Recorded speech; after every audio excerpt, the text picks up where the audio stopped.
네, 오늘 모세의 축복이라는 제목을 가지고 함께 말씀을 나누겠습니다. 네, 33장은 이렇게 시작합니다. 하나님의 사람 모세가. 하나님의 사람이라는 것이 등장을 했죠. Man of God. 네, 모세가 죽기 전에 이스라엘 백성들을 위해서 오늘 33장을 축복한다. 이렇게 설명되고 있는데, 하나님의 사람이라는 것을 먼저 생각을 해봅니다. 하나님의 사람. 참 좋죠. 예, 하나님의 교회 다 좋은데 이단이 선점을 해버려가지고 하나님의 교회는 우리가 제대로 쓸 수가 없는 거죠. 예, 그렇게 되어졌는데, 하나님의 사람, 이 하나님의 사람이라는 칭호는 구약에서 주로 누구에게 사용되느냐면 하나님의 뜻대로, 하나님의 뜻에 따라서 특별히 하나님께서 어떤 사자로 그리고 고용된 그런 사람들을 가르친다, 그렇게 얘기하고 있습니다. 나중에 후에는 하나님의 말씀을 대언하는 자들도 하나님의 사람이다, 이렇게 얘기하고 있고요.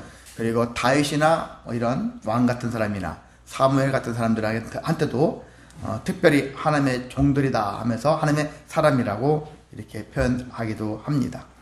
그런데 신약시대에 오면은 다르게 바뀌어진다 했잖아요. 어떻게 바뀌어지느냐, 만인 제사장이다 하는 것과 같이 하나님을, 예수님을 믿는 모든 자들은 다 하나님의 사람이다 라는 것이죠. 그게 저도 그렇고 여러분도 그렇고 내가 하나님을, 예수님을, 성령님을 지금 믿고 있다면 우리는 그 자체로 하나님의 사람이다 라는 얘기예요. 보편화되니까 되게 무가치하게 느껴지죠. 구약에 이런 사람들만 특별하게 느껴지고 우리는 별것도 아닌가 보다. 아닙니다. 저와 여러분은 지금 이미 하나님의 사람이라는 거예요. 그러니까 하나님의 사람이라는 자부심이 있어야 되겠죠. 하나님의 사람이 할 수 있는 일은 무엇일까? 축복하는 일이라는 거죠. 가장 중요한 사역 중에 하나가 하나님의 마음을 받아서 축복하는 삶이 하나님의 사람이 해야 할 일이라고 할 수 있습니다. 축복이라는 게 무엇일까요? 축복은 여러분이 잘 알 수 있죠. 정확하게나 설명 못하겠지만 대략 어렴풋이 어떤 의미인지는 알겠어.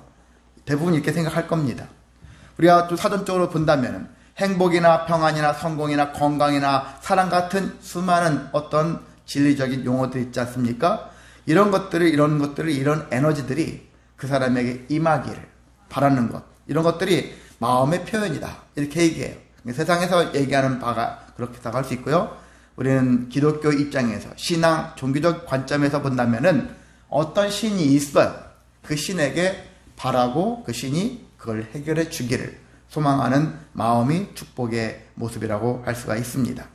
그래서 축복이라는 것은 많이 받을수록 좋습니까? 적당히 받아야 되겠습니까? 네, 많이 받아서 손해볼 게 하나도 없습니다. 축복을 받게 되어지면은 치유와 위로가 넘칠 수 있다는 거예요. 그래서 주변 사람들한테 축복하는 거예요. 축복의 삶을 살아가는 것입니다. 축복하면 치유와 위로가 있고 회복이 있을 수 있다는 얘기죠.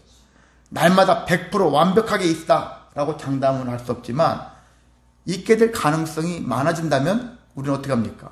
가능성을 따라가야 되는 것이죠. 확률을 따라서 더 높은 가능성이 있다면 그 길로 가야 되는 것이죠. 그래서 축복이지만, 축복하는 말이지만, 그렇지만 그 말 속에도 치유와 위로와 회복이 있기 때문에 할 수만 있다면 우리는 축복을 하면 좋다. 그걸 기억하시길 원합니다.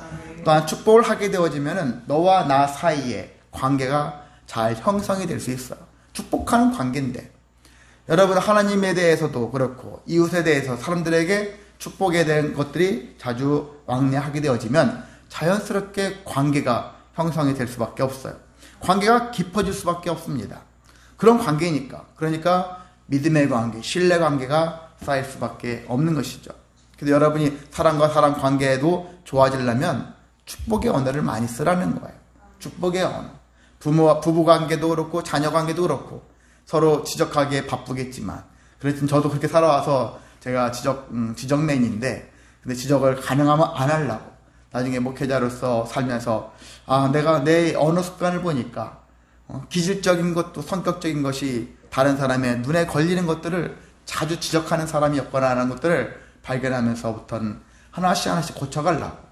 어떨 때는 막 목구멍에서도 막 말하고 싶어서 나오는데 그거 참아내고 막 그렇게 하려고 연습도 하고 했었던 일들이 있습니다. 물론 지금도 제가 막 누군가를 엄청 축복하며 살아가는 사람은 아닐 수 있어요. 그렇다 할지라도 제 자신을 놓고 본다면, 과거의 저를 본다면 그래도 지금 세상 사람들에게 지적질을 하지 않으려고 몸부림치고 있는, 그래 할 수만 있다면 축복하려고 하는 모습으로 계속 바뀌어지고 있다라는 거예요. 완벽하게 저는 이런 사람이다 라고 못하겠어요. 왜? 계속 바뀌어지고 있는 사람이니까. 그래도 감사한 것은 뭐냐? 전에 좀 제대로 살지 못했던 것들을 좀 더 제대로 살기 위해서 그 방향을 설정해서 그 길로 가고 있다는 것이 저 개인적으로는 그래도 감사한 일이다 라는 생각을 해봅니다. 제가 그렇게 살면 살수록 제일 좋은 사람은 제 아내겠죠. 그리고 가까이 또 자녀들이겠죠. 그래서 저는 제 아내에게 예전에 결혼 전에 편지를 썼잖아요. 나랑 결혼해주면 이렇게 해주겠다. 좋은 집 좋은 차 이런 건 말 못해주겠다. 이런 건 장담 못하겠다. 그렇지만 사랑해주고 존중해주고 인정해주며 살아갈 수 있도록 하겠다. 그걸 지키려고 지금 이렇게 살아가고 있는지를 모르겠습니다. 자, 그래서 우리는 어쨌든 간에 이러한 축복하는 말들을 많이 해야 합니다. 그랬을 때 삶의 방향도 보여질 수 있다는 얘기죠. 많은 사람들이 방황하죠. 왜? 이게 내가 가는 길인가? 그 길 때문에 많은 사람들이 방황을 해요. 열심히 공부했는데 A라는 전공을 택했는데 나중에 그 전공을 버리고 딴 길로 가잖아요. 옛날에는 이게 내 길이다 했는데 많은 사람들이 그래. 되게 유명한 대학을 나왔는데 때는 그거를 버리고 주님의 길로 택하는 사람들 보면 세상 사람들이 봤을 땐 미쳤다. 그런 얘기 하지 않습니까? 그럼에도 불구하고 삶의 방향을 알게 되어지는 거예요. 축복하는 삶은 이렇게 삶의 방향을 제대로 된 길로 가게 한다는 사실들을 기억하셔서 이런 축복의 일들을 우리가 많이 여러분이 행하며 살아가시기를 원합니다. 그렇다면 축복과 축도는 많이 들어보셨죠. 그래서 축복도 많이 들어보셨겠지만은 예배의 제일 마지막을 장식할 때 주보에 여러분 순서지를 보면은 축도라는 게 있고요. 또 어디는 축복이라는 그런 단어를 볼 수 있습니다. 우리 교회는 무엇을 말하고 있죠? 축도입니까? 축복입니까? 우리 교회는 축도입니까? 축복입니까? 축복이에요. 순서지를 몇십 년을 봐도 제대로 안 보죠. 축복이라고 써놨어요. 제가 괜히 멋모르고 축복이라고 쓴 게 아니라 이유가 있거든요. 일단 우리가 나중에 마지막 선포하잖아. 두 손 들고 하는 선포. 고린도 후서에 있는 말씀을 바탕으로 해가지고 쓰여진 것인데 바울의 선포를 통해서 한 것인데 마지막에 뭐라고 돼 있죠? 마지막 문구가 있을지어다. 있을지어다 하잖아요. 있을지어다라는 얘기는 대상이 누굽니까? 하나님 앞에 있을지어다. 어떤 속된 말로 싸가지 없는 목사가 하나님 앞에 있을지어다. 그렇게 선포할 수 있겠습니까? 누굽니까 대상이? 사람이죠. 사람한테 선포하는 거예요. 사람에게 하나님의 이름을 가지고 선포하는 거예요. 하나님의 뜻과 마음을, 하나님의 간절한 우리에 대한 바람을 가지고 이렇게 되어지기를 선포하는 것이죠. 축복하는 시간이에요. 성도님들 여러분들 목회자가 축복하는 거예요. 이렇게 축복하면 누가 응답해 주신다? 하나님이 응답해 주실 것을 기대하며 축복하는 거예요. 축복이 이게 바로 축복이라는 얘기죠. 그런데 어떤 목사님들 그래서 나중에 마지막에 있을지어다가 아니라 간절히 죽어나옵나이다 하면은 무슨 얘기입니까? 이건 축복 시간이 아니라 축도하는 시간이에요. 기도한다는 얘기죠. 그럼 누구한테 기도는 누구한테 하는 겁니까? 하나님께 하는 것이죠. 그래서 하나님 제가 기도합니다. 여기 있는 성도들이 너무나 힘들어요. 너무 괴로운 인생 삽니다. 하나님께 비오니 이들에게 복을 주셔서 힘든 이 모든 삶을 잘 이겨내고 견디고 다시 충만해지고 열매맺며 살아가기를 원하오니 제 기도를 들어주셔서 이들에게 복을 허락해 주옵소서. 이렇게 하는 게 축도라고 할 수 있는 거예요. 그러니까 어떻게 목회자가 있을지어다 했는데 축도라고 써놓으면 안 맞는 얘기고, 그리고 축복이라고 써놨는데 간절히 죽어나옵나이다 그렇게 선포하고 있다면 그것도 안 맞는 얘기겠죠. 참고로 우리가 좀 더 그런 관점에서 봤었을 때 이런 것들은 기본적으로 알아야 되는데 사실 많은 목회자들이 모르고 있어요. 제가 가끔씩은 목사님들 하를 때 이 원리를 다 꿰뚫고 알면서 하시는 분이 몇 분이나 계실까 했을 때 의외로 많이 모르신단 말이에요. 왜? 신학교에서 이렇게 구체적인 얘기는 가르쳐 주지 않거든요. 이건 제가 발견할 수도 있고 또 어떤 저보다 더 먼저 발견하신 분의 이야기를 듣고 제가 더 깨우치고 그런 의미를 알았기 때문에 여러분한테 지금 말씀드리는 것이지 어디 가서 아무나 이런 얘기를 하지도 않아요. 여러분이 한 것이 아셨으니까 이게 중요하진 않아요. 우리가 알고 있는 것 중요한 것이 아니라 어찌됐든 간에 여기에는 기도가 됐든 축복이 됐든 하나님의 뜻을 통해서 모두가 잘 되어지기를, 회복되어지기를 바라는 대로 이루어지는 역사가 있으시기를 주님의 이름으로 소망하고 축복합니다. 아멘. 자, 이러는 가운데 이제 모세가 축복을 하기 이전에 무엇을부터 먼저 얘기를 했느냐면, 자, 축복은 모세가 그냥 아무도 없는 가운데 야, 너 건강해, 너 부자 되라, 이것도 축복이잖아요. 그렇게만 선포했느냐? 그게 아니에요. 이유가 있죠. 근거가 있어야 되잖아요. 전능하신 하나님이 계신데 이 하나님이 우리와 함께 하시면서 내가 축복할 때 하나님께서 내 축복의 소리를 들으시고 그리고 응답해 주실 거다라는 그런 뜻에서 하나님이 어떤 분이신가를 먼저 언급을 하고 있다는 거예요.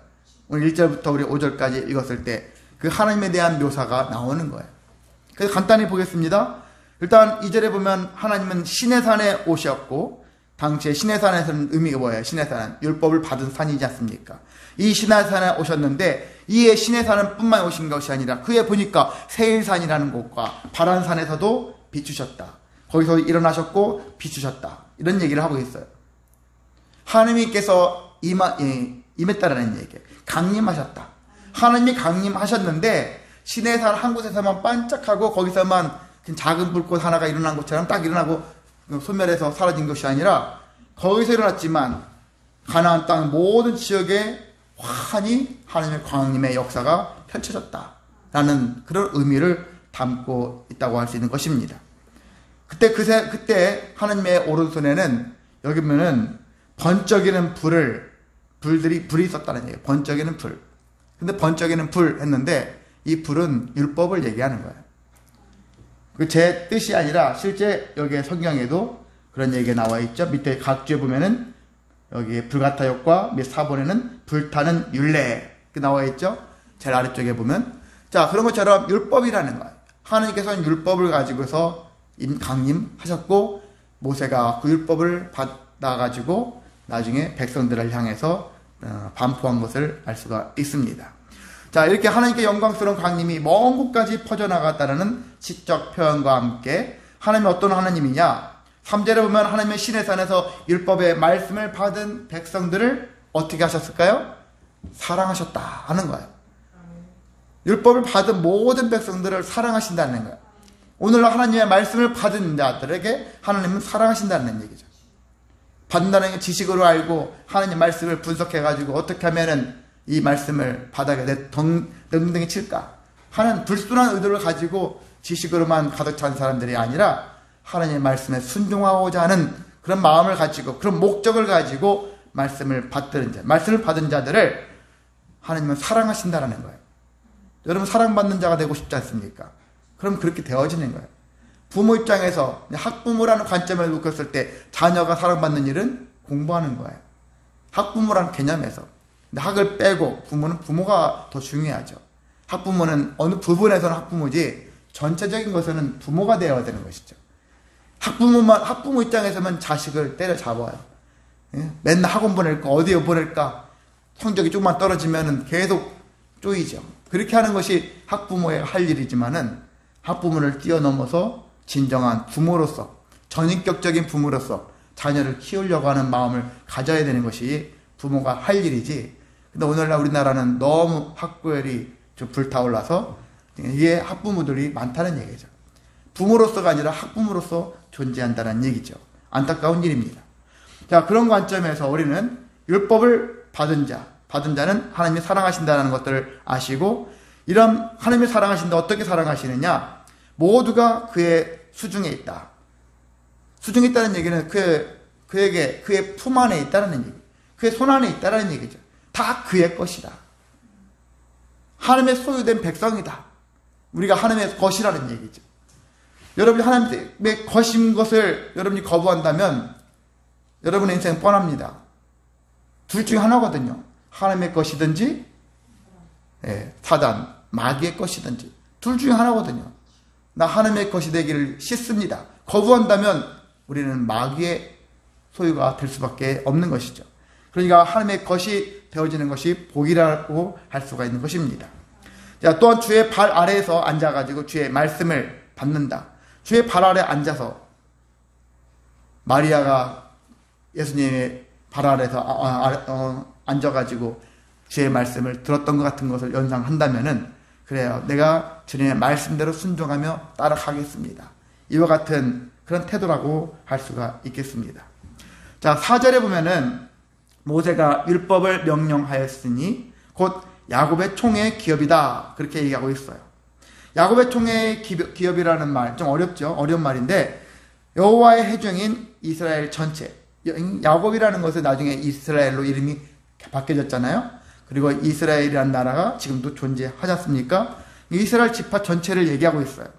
그런데 이 이스라엘 전체를 제대로 된 하나님의 사랑받는 백성이 되려고 하면은 다시 얘기 반복되는 것인데 율법이다. 율법이 중요하다.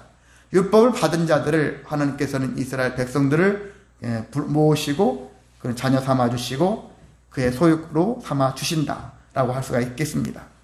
이제 마지막으로는 5절에 보면은 여수론에 왕이 있었으니 그 나와 있죠. 여수론이라는 말은 사랑하는 자, 사랑받는 자 그런 개념의 용어라고 했습니다. 그래서 거기 왕이 있었으니 이 왕이 누구예요? 하나님이라는 얘기죠. 하나님이신데 백성의 수령이 모이고 이스라엘 모든 지파가 함께한 때라고 하기 때는 시내산에 많은 사람들이 모여 있었을 때 율법을 받을 때 그때라고 할 수가 있습니다. 자, 이런 바탕에서 여기서 여러분 보시면은 눈에 띄는 게 뭐예요? 하나님은 율법을 주셨고 율법을 받은 자들을 사랑하신다. 이게 가장 큰 특징이에요. 그리고 함께 하신다. 우리와 함께 하시는 왕이다. 함께 하심으로 인해서 망하지 않게 하시는 하나님, 승리케 하시는 하나님, 그 하나님인 것을 모세가 먼저 선포한 이후에 이 하나님, 내가 그래서 각각 12지파들에 대해서 유언을 했었을 때, 축복을 했었을 때 하나님께서 선하게 역사해 주실 것이다 라는 기대를 가지고서 각 지파별로 선포를 하고 있는 것을 알 수가 있습니다. 그래서 오늘 여기에 나와 있는 지파들에 대해서 간단히 또한 말씀을 나누도록 하겠습니다. 자, 축복했었을 때, 모세가 축복했었을 때는 언제였느냐? 예전에 보면은 창세기의 마지막 끝날 무렵에 보면 누가 축복하는 게 나와요? 누가 유언하는 게 나옵니까? 창세기 49장. 안 펴셔도 돼요. 누가 나와요? 야곱이 12지파, 자기 아들들에 대해서 예언하는 바가 나와요. 유언처럼 해서 각 자녀들이 어떻게 될 것이다 하는 얘기가 나오는데 그런 유언과 오늘 오늘은 모세가 이제 이들을 축복하면서 과거의 일과 지금 일들이 그리고 앞으로 어떻게 전개될 것인가 또 약간 바뀌어진 것들이 있을 것인데 어떻게 바뀌어졌는가 그런 것들을 잠시 살펴보려고 하는 거예요. 시간상으로 보면은요, 단순하게 계산하면은 창세기에서 끝나서 출애굽기로 갔었을 때 대략 몇 년의 시간이 흘렀느냐? 430여 년이라는 시간이 흘렀어요. 창세기에서 출애굽까지 넘어가는데 공백기가 430년이라는 시간이 흘러서 야곱과 그의 자식들이 다 죽고 그다음에 이제 출애굽기에 넘어가서 모세가 나타나잖아요. 모세가 나타난 그 시기인데 그게 거의 430년이라는 시간이 흘렀다는 얘기예요. 그리고 지금 모세가 80세 때 사명을 받고 어떻게 해요? 40년의 시간이 또 흘러가지고 모세가 120살이 됐죠. 그러니까 430년 더하기 120년 하면은 몇 년이에요? 대략 550여 년이라는 시간이 흐른 뒤에 모세가 축복하는 거예요. 550년도 꽤 시간이 되죠. 그 사이에 어떤 변화들이 있을까? 아직 안 변한 건 무엇일까? 이런 것들을 여러분 생각하시고 앞으로 미래적으로 또 어떻게 되어질 건가? 이런 것들을 생각하는데 이스라엘의 역사를 배운다 생각하지 마시고 이런 얘기를 통해서 나의 역사는 과연 어떻게 바뀌어질 것인가, 그걸 염두에 두면서 말씀을 우리가 보았으면 좋겠습니다. 자, 먼저 루벤이죠. 루벤은 첫 번째 태어난 아들이죠. 레아의 아들로서 첫 번째 아들인데, 그는 위풍이 월등하고 권능이 탁월하나 물의 흐름을 조절하지 못했어요. 자, 태어나기로는 참 좋게 마치 금수저 아들로 태어난 것과 같이 태어났어요. 왜? 야곱도 갑부니까 금수저 아들로 태어났어요. 그러니까 위풍이 월등하고 권능이 탁월하다, 그렇게 인정을 받았음에도 불구하고, 이것은 야곱이 유언할 때 했던 말이거든요. 그런데 그는 물의 끓음같이 탁월하지 못했다, 얘기했는데, 이것이 의미하는 바는 뭐냐면, 이 르우벤이 정말 잘 태어났는데, 탁월하게 태어났는데 불구하고 나중에 절제하지 못한 인생 살았다. 왜 그렇습니까? 배다른 사람이지만 엄마랑 간통을 했잖아요. 간통을 했어요. 간통을 해가지고 그 아버지의 침상을 더럽혔죠. 그래서 영적 어떤 장자권을 빼앗긴 그런 존재가 되었습니다. 자, 이 르우벤이라는 사람, 장자로서 지위와 명예, 책임, 이런 것들을 잘 물려받았고 탁월함을 가지고 있었기 때문에 잘만 했으면은 정말 이 이스라엘 가문 중에서 되게 우두머리의 집안으로서 잘 이끌어갈 수 있는 그런 탁월함이 있었음에도 불구하고 결과적으로는 그렇게 하지 못했다는 얘기죠. 그래서 오늘 저기 모세는 얘기합니다. 6번 보면은, 6절 보면은 이게 축복인가 하는 생각이 들 수 있는 말씀을 하고 있죠. 죽지 아니하고 살기를 원하며 그 사람 수가 적지 아니하기를 원합니다. 이게 뭐예요? 겨우겨우 명맥을 유지하고 살아가는 존재밖에 되지 않지 않습니까? 탁월함을 주셨는데 그 탁월함대로 살지 못한 거예요. 잘못된 삶을 살았다는 얘기죠. 그래서 제발 살아남기를, 이게 축복이에요. 여러분 그렇게 되어주시길 원합니까? 겨우겨우 명맥만 유지해서 살아남기를, 사람 수가 적지 않기를, 죽지 않고 살아날기를, 이렇게 할 수밖에 없었던 모세의 입장에서 이런 축복밖에 할 수 없는 존재가 됐다는 얘기죠. 자, 유다를 보겠습니다. 유다, 우리 잘 알죠? 예수님의 계보 속에, 이 유다 지파 속에서 나오지 않습니까? 근데 유다는 어떻게 보면 탁월한 사람이 아니에요. 처음부터 그렇게 엄청 투명한 사람은 아니에요. 그래도 약간의 사람들에 대한 배려하는 마음, 뭔가 마음을 읽어주는 마음들, 그런 마음들이 있어요. 처음에는 요셉을 팔고자 했었을 때 다른 친구들이, 다른 형제들이 요셉을 죽이자 했었을 때 요셉을 파는 게 낫지 않겠습니까? 죽이는 건 너무하지 않습니까? 처음부터 이것도 저것도 아니고 안 됩니다, 그것이 아니라 그도 그냥 파는 것이 낫지 않습니까? 탁월한 지혜는 아닌 거예요. 어정쩡한 지혜. 다른 형제들 팔아가 죽여버리자라고 보다는 나을 수 있는 지혜지만, 그렇다고 해서 탁월한 지혜를 가진 자는 아니었다는 얘기죠. 그리고 나중에 유다가 후에 성경에 보면은 이 형제들 사이에서 떠나가지고 이방 족속들 사이에 들어가서 잠시 살았던 얘기가 나옵니다. 다 지파 속에서 가까이 그 족속들과 지내면서 거기서 어떤 일이 있었습니까? 단순하게 결과적으로 얘기하면은 며느리랑 결과적으로 며느리를 통해서 자식을 잉태하게 되어지는 그런 일이 발생했지 않습니까? 물론 며느리가 속인 거예요. 그렇지만 유다가 탁월하지 못했던 일로 인해서 이렇게 되어졌다는 얘기죠. 그럼에도 불구하고 하나님은 유다를 쓰셨다. 유다 지파를 쓰셨다. 어떤 면이 있었느냐? 나중에 훗날 엄청 심각하게 기근이 있었었죠. 그리고 모든 사람들이 애굽으로 갔었었죠. 자, 형제들이. 그런 과정 속에서 베냐민을 대신해서 자기가 대신 볼무로 잡히려고 그랬거든요. 왜 그러냐면은 베냐민이 감옥에 이렇게 볼무로 잡혀있는 상태인데 자기가 대신 잡히고자. 아버지의 마음을 보니까, 아버지를 보니까 베냐민 때문에 아버지가 죽게 생겼거든. 그러니까 아들 입장에서 내가 대신 깜빵에 가겠습니다. 이런 마음을 품었단 자라는 얘기예요. 그렇게 했었고, 그래서 아버지의 마음을 살필 줄 알고, 그리고 적극적으로 중재를 하는 존재였고, 내가 희생하겠다 하는 성숙한 면도 있었다는 것입니다. 그래서 하나님께서는 그의 음성을 들으시고 그의 백성에게 인도하시며, 모세가 축복하지 않습니까? 그의 손으로 자기를 위하여 싸우게 하시고 주께서도 그가 대적을 치게 하시기를 원했다, 이렇게 선포를 하고 있습니다. 그래서 유다는 그래요, 누구보다 탁월하지 못했지만, 루벤처럼 탁월하지 못했지만 자기에게 주어진 것들을 10분 잘 활용해서 계속 좋게 변화되어져 갔다. 이게 유다의 모습이라고 할 수가 있는 것입니다. 여러분, 탁월하지만 잘 변하는 게 아니거든요. 탁월한 사람이 안 변할 수 있어요. 오히려 더 고집불통이 될 수 있어요. 내가 제일 잘 나가 그러는데 다른 사람 말을 듣겠습니까?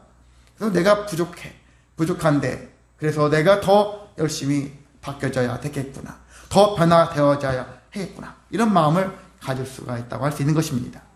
자, 그렇게 되어져서 오늘 모세는 이들을 축복을 할 때, 이 축복의 내용들은 뭐냐면, 유다는 장차 어떤 왕이 될 수 있는, 누가 왕이 될 상인가 할 때 유다가 결과적으로 인물상은 루벤이겠지만 실제는 루벤이 아니라 유다가 왕이 되는 그런 과정을 가게 되어졌고, 그래서 유다 지파는 남쪽 유다가 계속해서 왕권을 유지하기 위해서 힘썼던 것을 알 수가 있고요. 그래서 한 번도 왕권이 사울왕 이후에 왕권이 바뀌어지지 않았죠. 그래서 왕권을 계속 유다 가문이 계속 망할 때까지 바뀌어지지 않고 진행되었던 것을 알 수가 있습니다.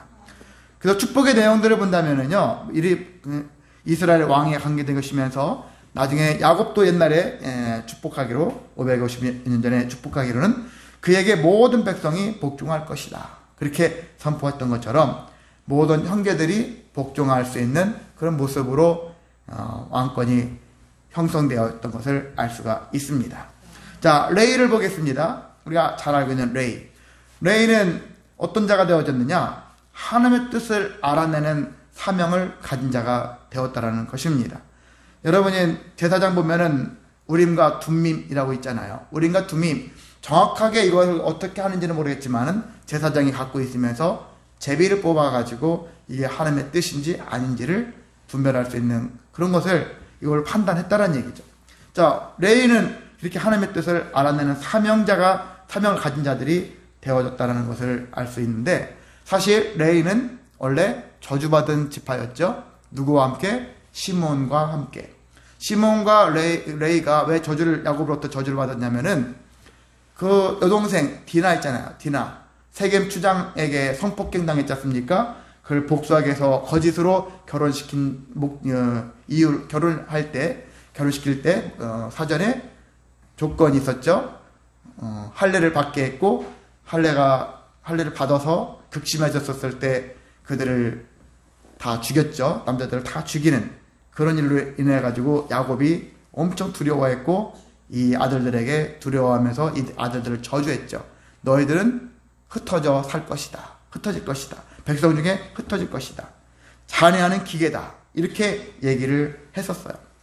자, 그렇게 되어졌는데 결과를 보세요. 레이는 어떻게 됐습니까? 이후에 제사장 지파가 됐잖아요. 하나님의 일을 하는 제사장 지파가 된 거예요. 놀랍지 않습니까? 흩어져서 사라질 뻔했던 그런 족속인데 오히려 각 지파 속에 흩어지면서 제사장 지파가 됐어요. 그 이유는 있었죠. 무슨 사건이요? 시내산에서 금송아지 사건 아시잖아요. 모세가 시내산에 올라가는 동안에 금송아지를 만들어 가지고 제사 지내고 향락을 일삼았던 그런 가운데 하나님께 헌신된 자들 나와라 했었을 때 이 레이 지파가 나와서 3,000여 명 사람들을 그때 죽였었죠. 이때 죽였었을 때 어떻게 죽였느냐? 인정사정 봐주지 않고 죽였다는 거예요.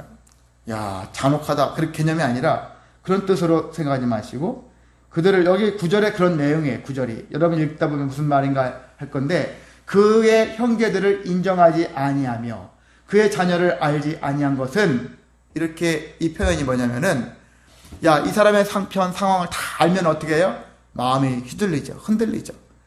그러면 어떻게 보면 죽이려고 해도 못 죽여요. 그렇게 하다가 제대로 된 심판을 하지 못할 수가 있는 거예요. 그랬는데 일단 내랑 친구였고 가까운 사람이었고 때로는 내 부모였을지라도 그거 상관하지 않고 여기에 우상에 가담한 자들은 다 죽인다. 딱 그 원칙 하나밖에 없는 거예요. 이 사람을 빼주고 저 사람 빼주고 그러지 않았다는 거예요. 오로지 주의 말씀대로 준행하고 주의 언약을 지켰다. 그렇게 지켜서 하나님 말씀대로 살아가는 것이 더 중요하다.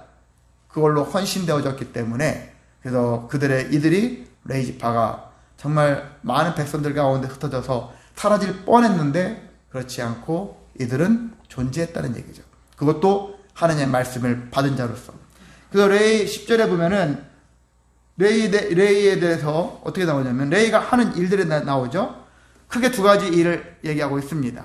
백성들에게 주의 법도와 율법을 가르치는 것과 그리고 온전한 번제를 주의 제단 위에 드리는 것. 이 두 가지 사역이 이들에게 핵심 사역이라는 것을 소개하고 있고요. 그리고 기업을 받지 못했죠. 땅을 기업으로 받지 못했기 때문에 그렇지만 이들에게도 하나님께서 복을 주셨다. 그 재산을 풍족하게 하셨다라는 얘기예요. 그 대적과 미워하는 자들의 허리를 꺾으신다. 이들은 힘이 없는 자들이에요. 어떻게 보면 연약한 자들인데 하나님이 알아서 이 레위인들을 힘들게 하는 족속들 있잖아요. 다 방어해 주신다. 막아 주신다. 라고 이렇게 복된 말씀을 선포하고 있는 것을 알 수가 있습니다. 참고로 오늘 여기 12지파 중에 시므온 지파는 나와 있지 않아요. 시므온 지파도 야곱의 저주를 받아서 백성 중에 흩어질 것이라고 했지 않습니까? 그랬는데 그렇지 않고 이들은 흩어졌는데 나중에 유다 지파 안에 속해 살다가 나중에 유야무야 사라졌어요. 정말 흩어졌어요. 그렇게 사라져버렸어요. 그들의 원인은 여러 가지겠지만은 여러분이 그동안 설교를 쭉 듣다 보면은 어떤 이유인지는 알 수는 있어요. 어찌됐든 간에 잔해하는 기계로서 발전의 개선의 여지가 없고 하나님 부셨을 때 합당치 않은 모습을 계속 살아왔기 때문에 결과적으로 유다 지파 안에서 자리 잡고 살면서 결국 흡수되고 말았다는 얘기죠. 사라진 족속이 지파가 되었다는 것입니다. 자, 그래서 여기에 레위는 헌신의 결과 잔해하는 기계에서 뭘로 바뀌었습니까? 경건한 자로 바뀌었다라고 나와 있죠. 8절에 보면 주의 둔민과 우림이 주의 경건한 자에게 있도다. 그 레위인들을 경건한 자로 그렇게 칭하게 되었다는 얘기죠. 여러분도 그런 인생 되시기를 원합니다. 변화된 거예요. 바뀌어진 거예요. 인생의 길이. 흩어지긴 흩어졌는데 더욱더 복되게 흩어진 결과를 가져온 것이라는 얘기죠. 우리도 과거에 잘못할 수 있잖아요.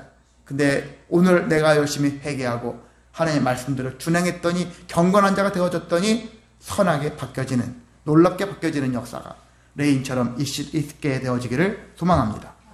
자, 베냐민 있죠. 베냐민도 여호와의 사랑을 입은 자다 그렇게 얘기를 하고 있어요. 그런데 결과는 어떻게 되냐? 성경상을 쭉 보면은 불행한 길로 베냐민이 택하는 거예요. 그러면 축복과 달리 다른 길로 가는 이유는 축복이 잘못된 게 아니에요. 하나님이 잘못된 게 아니에요. 베냐민이 잘못된 선택을 계속 하는 것입니다. 잘못된 선택을 계속 함으로 인해 가지고 결과적으로 자꾸 망해가는 지파가 되어져 가고 있다는 얘기죠. 불행의 길로 간 역사는 전적으로 자기 자신들에게 있다는 얘기죠. 자, 5번째는 요셉 지파가 있죠. 요셉은 크게 두 가지로 나누죠. 요셉의 자식들이 있죠. 에브라임 지파와 므낫세. 므낫세가 형입니다. 쌍둥이지만. 근데 에브라임이 좀 더 앞서 있죠. 여러분, 에브라임 지파에서 유명한 사람이 나오지 후에 나중에 솔로몬 왕 때 그때 당시에 북쪽 이스라엘의 나중에 왕이 되는 사람이 여로보암인데 이게 에브라임 지파에 소수된 사람이에요. 자, 이 사람들은 땅에 기름진 어떤 물질적인 풍성함을 받았어요. 그래서 우리가 흔히 말해서 이렇게 나눕니다. 유다 지파는 정치적인 복을 받았다. 왜? 왕의 권력을 갖게 되어졌으니까. 레위 지파는 종교적인 복을 받게 되어졌다. 종교인으로서 백성들에게 신앙심을 이끌어갈 수 있도록 했기 때문에. 그럼 요셉 지파는 뭐냐? 물질적인 축복을 받은 지파의 대명사가 되었다라고 하는 거예요. 야곱의 속한 지파들이 물질적 축복받은 자가 되어졌는데, 근데 여기 요셉 지파들도 보면은 나중에 그렇게 신앙적인 유산을 잘 이어가지는 못한 면들이 있다라는 얘기예요. 자, 여섯 번째로 스불론 지파가 있어요. 그리고 이사갈 지파가 있어요. 둘 다 같은 몰아가지고 나와 있는데, 스불론은 밖으로 나감을 기뻐하라, 이사갈은 장막에 있음을 기뻐하라, 이렇게 얘기하고 있는데, 나갔다는 의미는 뭐냐면은 무역이 해상 무역을 중심으로 해가지고 나중에 바닷가 인접해져 가지고 무역 활동이 많아지는 거야. 그래서 자주 나가게 되어지죠. 그래서 전쟁도 물론 치르겠지만은 그런 일을 하면서 복을 받게 되어진다는 얘기죠. 그래서 바닷가에 사는 민족들이 어떤 문제가 생기냐면은 혼혈족이 많아져요. 외지인들이 오잖아요. 무역 같은 거 하면은 다른 나라 타 지파 사람들이 오지 않습니까? 오면서 서로가 섞이게 되어지는 일이 많아서 바닷가의 주변에는 혼혈족들이 많이 살게 되어지고, 그걸로 인해서 이스라엘 백성들이 훗날 율법이 세워지고 자기는 단일 민족 이렇게 생각하지 않습니까? 그럴 때 혼혈족들, 사마리아인족 같은 사람들을 되게 멸시하는 것 같이 이 스불론 사람들을 멸시하는 경우가 종종 있었다라는 얘기예요. 그럼에도 불구하고 하나님께서는 이 스불론 지파에게 은혜를 베풀어 주셨다는 얘기고, 이사갈 지파는 장막에 있음을 기뻐하라, 이 얘기하고 있는데, 이 얘기는 장막에 끈들 집안에 처박혀 있다, 방콕이냐 그런 개념이 아니라 농경사회, 안정적이잖아요. 집을 매주 이주하는 이주민이 아니라 안정되게 집을 짓고 살면서 농경 생활을 하면서 편안하게 살아가는 그런 모습을 의미한다고 할 수가 있습니다. 자, 그래서 서로가 레아의 아들들인데요. 이 스불론과 이사갈 아들들, 이 자식들이 우리가 예수님이 주로 활동했던 갈릴리 지역 있죠? 갈릴리 지역에서 정착을 해가지고 이들이 이렇게 살아가게 되어졌는데, 이 두 개를 합치면 어떻게 되어집니까? 이 두 지파의 특징 6절과 7절, 나감을 기뻐하고 어떻게 장막에 들어왔음을 기뻐한다. 들어가도 복받고 나가도 복받는 인생. 여러분이 스불론과 이사갈 같은 그런 복이 임하기를 원합니다. 나가도 들어가도 복받아야 될 거 아니에요. 모든 면에서 복받는 인생 되어지시기를 소망합니다. 자, 여덟 번째는 갓지파예요. 갓지파를 암사자같이 표현하고 있어요. 그것은 뭐냐면 용맹성을 얘기하고 있죠. 그래서 용맹성을 얘기하는데, 나중에 이스라엘 땅 보면 요단강을 중심으로 동쪽에 자리 잡은 백성들이 루벤과 단지파 있고요. 그리고 갓지파가 있죠. 갓지파가 있는데, 이 갓지파가 외적의 침입을 그 누구보다 많이 받았어요. 땅도 넓었기 때문에 광활한 땅을 가지고 있다 보니까 많이, 또한 녹초지가 많았죠. 그 동물들을 키우기에 좋았기 때문에 서로가 약탈하려고 하는, 침략하려고 하는 데가 많이 있다 보니까 전쟁에 강할 수밖에 없거든요. 이렇게 살아갔던 자들입니다. 그렇게 했는데 이들이 처음에는 모세한테 혼났죠. 우리는 전복 전쟁에 더 이상 참여하지 않을 것 같이 하니까 너희들은 우리를 낙심케 한다 하면서 책망을 가니까 루벤 그리고 갓지파가 뭐라고 합니까? 그러면 우리가 여기서 살게 해주시는 조건으로 가나안 땅에 정복할 때 선봉에 서겠습니다. 제일 앞에 서겠습니다. 그건 죽음을 각오하는 거거든요. 제 최전방에 서면 거의 죽는 거예요, 사실. 그만큼 우리는 죽음을 각오하고 최전선에 서겠습니다. 그렇게 했고 그 약속을 지켰을까요? 못 지켰을까요? 예? 지켰어요. 약속을 지켜나가는 사람들이었다는 얘기죠. 자기들이 어떻게 보면 죽기를 각오했다 하지만 현실로 여러분 죽음의 현장에 갈 수 있겠습니까? 그런데 이들은 그 약속을 지키기 위해서 저 자식들을 놔두고 전쟁터로 간 거예요. 그때 최전선에 서서 죽음을 불사하고 실제 많이 죽었겠죠. 자, 이렇게 되어서 약속을 지키는 자가 되었다. 약속을 이행하는 자가 되었다. 약속만 하고 안 지키는 자들이 많습니다. 이렇게 하겠습니다. 저렇게 하겠습니다. 근데 우리는 약속을 했다면 하나님은 우리에게 약속하신 바를 반드시 이루시는 분이잖아요. 근데 우리도 하나님께 대하여 사람들한테 약속을 하지 않습니까? 여러분, 약속을 소홀히 하지 마세요. 약속을 못 지킬 것 같으면 솔직하게 얘기하세요. 지난번에 제가 약속했는데 죄송합니다. 죄송합니다 반드시 하고 약속을 파기할 수밖에 없었던 이유를 얘기하고 습관이 되면 안 되는 거예요. 그러니까 말을 조심해야 돼요. 약속은 함부로 하는 게 아닙니다. 내가 한번 약속을 했다면 여러분 약속을 지키려고 해야 되는 거예요. 이것이 더 중요해서 저 약속을 깨트리고 이런 경우도 있겠지만 가능하면 우리는 한번 했던 약속을 지킬 수 있는 여러분 능력을 힘을 가지시기를 원합니다. 자, 단이 있었죠. 단은 사자 새끼다 하면서 야곱은 옛날에 유언하기로는 단인 교활한 아주 뱀에 비유를 했어요. 근데 상대적으로 모세는 단의 용맹성을 사자 새끼에 비유를 했어요. 이게 섞여져 가지고 단지파는 전쟁에서 뛰어난 계략과 용맹을 펼쳤던 그러한 백성들이에요. 자, 단지파에 유명한 사람이 나와요. 사사기에 유명한 사람 나와요. 나중에 죽어요. 중간에 여자 때문에 시험에 빠졌던 사람 삼손이 단지파 출신이거든요. 그래서 이 사람들이 계략과 뛰어난 용맹 있었지만은 결과적으로 이 집안도 여기 이 지파도 하나님이 보셨을 때 신실하지 못했어요. 처음에는 하나님께서 주신 기업의 땅이 그 땅을 차지하라. 근데 그 땅을 차지하지 못하고 저기를 공격해서 우리가 질 것 같아. 다른 데를 평안하게 잘 살고 있는 다른 지파들을 공격해가지고 다른 곳을 공격해가지고 거기서 살게 되어지는 일이 있었고 나중에 성경에 보면 후에 보면은 레인들을 사적으로 고용을 해가지고 자기 제사장으로 삼는 일도 발생해. 제사장이 사적으로 여러분 하는 존재입니까? 하나님의 공적 사역을 해야 되는데 이 집안을 위해서 특별히 고용된 그런 제사장 이런 일까지 벌이는 것이 단지파의 모습이었어요. 하나님 앞에서 신실하지 못함으로 인해서 결과적으로 단지파는 하나님 앞에 그런 모습으로 통해서 평탄하지 못한 삶을 살아갔던 지파라고 할 수 있습니다. 이제 거의 다 왔어요. 납달리가 있어요. 납달리는 은혜가 풍성하고 여호와의 복이 가득하다 이렇게 했는데 여기도 갈릴리 호수 일대를 비옥한 지역을 차지하면서 살아갔고요. 아름다운 소리를 바라는 자로 묘사하고 있죠. 비라의 막내로서 이렇게 비교적 은혜가 풍성하고 여호와의 복이 가득한 그런 모습으로 인식되어지는 그런 존재로 살게 되었다는 얘기죠. 자, 마지막 아셀은 아들들 중에 더 복을 받으며 그의 형제에게 기쁨이 되며 여러분들 자녀도 많지만 어떤 자녀가 특별히 기쁨이 되는 자녀가 있어요. 그 자녀만 있으면 그 집안이 어두컴컴하고 정말 다툼과 갈등이 팽배했던 곳에 그 사람이 나타나면 기쁨이 되어지는 그런 존재가 됐다는 얘기죠. 여러분도 그런 인생 되시기를 원합니다.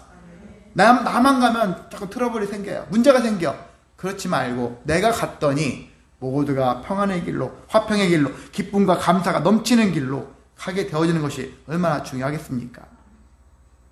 아셀은 다자녀의 그런 모습을 가지고 있었어요. 나중에 모세가 1차 인구조사 때는 전에 41,400명인데 2차 때는 53,400명으로 인구가 더 늘어났어. 더 풍족해지고 화목하게 되어지는 모습으로 되어졌고, 그리고 훗날 여기는 기름진 옥토여가지고 후에 솔로몬 왕 때도 여기에 있는 것을 진상하는 정도로 여기에 그렇게 좋은 작물들이 자라기도 했다라는 것입니다. 자, 이렇게 짧은 시간에 긴 것을 짧게 하려니까 좀 벅찼는데요. 정리하겠습니다. 여기서 보면 루벤이나 베냐민이나 에브라임 같은 자들은 다 각각 배다른 자식들이잖아요. 다 장자들이에요. 출신들 장자들인데 그 사랑받을 수 있는 존재들이에요. 남들보다 더 유리하게 태어난 것이죠. 더 많은 사람들 주목받을 수 있는 자들이었죠. 그랬는데 어떻게 했습니까? 하나님 말씀대로 순종하지 못한 거예요. 하나님 말씀이 이미 선포되어졌고 말씀이 주어졌는데 그 말씀을 소홀히 한 거죠. 그렇게 함으로 인해 가지고 오히려 쇠퇴해가는 그런 모습으로 되어졌다면은, 반면에 유다나 레이나 가시나 납달리, 여기는 뭐 아셀 이런 데들은 어떻습니까? 하나님이 기뻐하시는 삶의 모습으로 계속 변화되어져 갔더라 하는 얘기입니다. 자, 이런 가운데 우리는 어떤 것을 택할지는 알죠? 그러면서 이 방향 어떤 것이 좋은 줄 아는데 그냥 말씀대로 그렇게 살아야 한다는 사실을 알고 그렇게 행하는 사람들은 적은 거예요. 좋다라는 건 다 알아요. 근데 중요한 것은 좋다라는 것을 알면서 거기에 합당하게 살아야 되는데 그 사는 것은 생략한다는 얘기죠. 그래서 문제가 계속 발생합니다. 자, 그러는 가운데서도 이제 모세가 이제 말씀을 정리하는, 축복에 정리하는데 어떤 축복을 정리하고 있느냐. 26절에서 29절에 있는 말씀을 본다면요. 하나님의 구원을 얻은 너는 지극히 행복한 사람이다. 그렇게 선포하고 있습니다.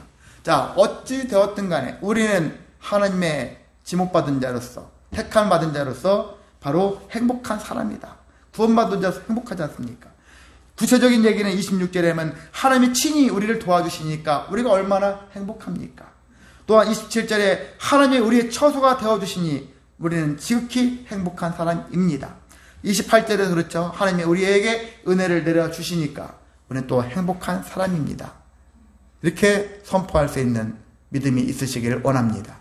그래야 우리가 하나님의 약속, 그리고 축복 이러한 것들을 생각하시면서 그래 우리는 분명히 남들에 비해서 부족하고 연약하고 때로는 절망 가운데 있는 것 같이 느껴질 수가 있어요.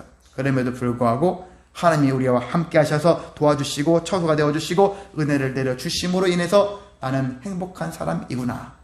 이렇게 믿음 가운데 선포하고 나누며 또 다른 많은 사람들을 축복하며 살아가는 저와 여러분 되시기를 주님의 이름으로 소망하고 축복합니다. 사랑 많으신 하나님 감사를 드립니다. 축복이 얼마나 중요한지 우리가